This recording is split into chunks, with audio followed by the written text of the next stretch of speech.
Macmillan Audio presents Sixth Grave on the Edge by Darynda Jones.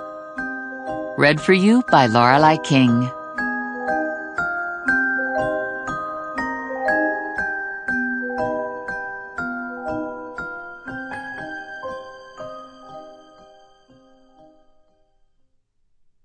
Chapter 1. A blank is the only thing I draw well. T-shirt. A girl, a mocha latte, and a naked dead man walk into a bar, I said, turning to the naked dead man sitting in my passenger seat. The elderly naked dead man who'd been riding shotgun in my cherry red Jeep Wrangler, aka Misery, for 2 days now. We were on a stakeout. Sort of. I was staking out a Mr. and Mrs. Foster, so I was definitely on a stakeout. No idea what naked dead man was on.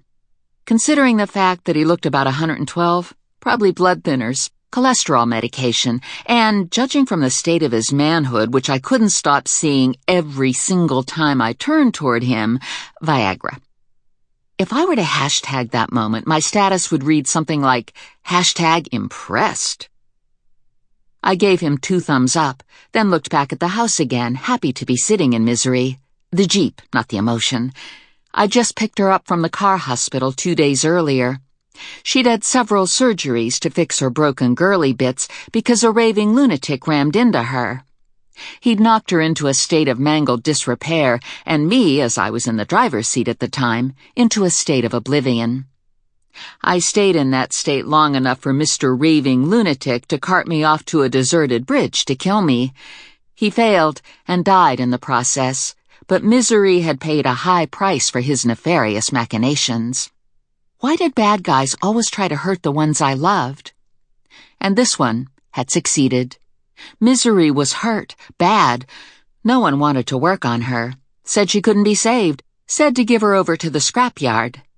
Thankfully, a family friend with a body shop and a few incriminating photos, which just happened to have found their way into my possession, agreed with great reluctance to try.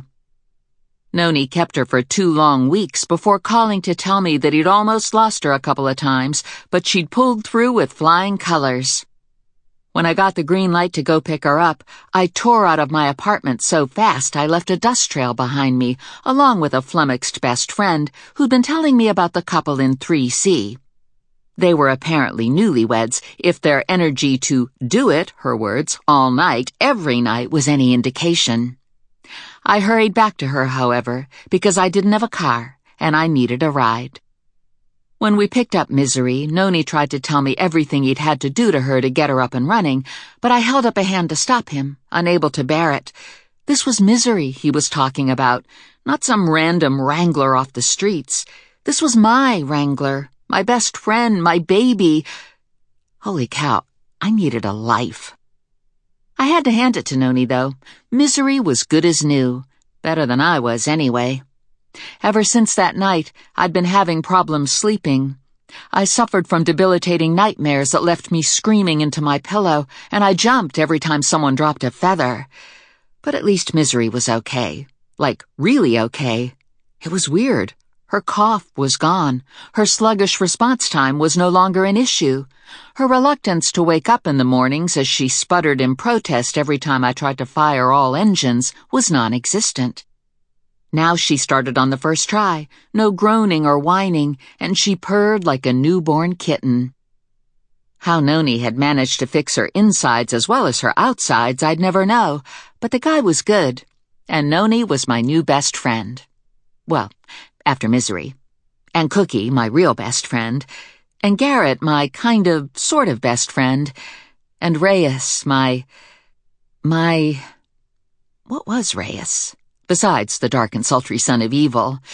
My boy toy? My love slave? My 24/7 booty call? No. Well, yes, he was all those things, but he was also my almost fiancé. All I had to do was say yes to the proposal he'd written on a sticky note, and he would be my fiancé for reals. Until then, however, he was my almost fiancé. No, my soon-to-be fiancé. No, my nigh fiancé. Sample complete. Ready to continue?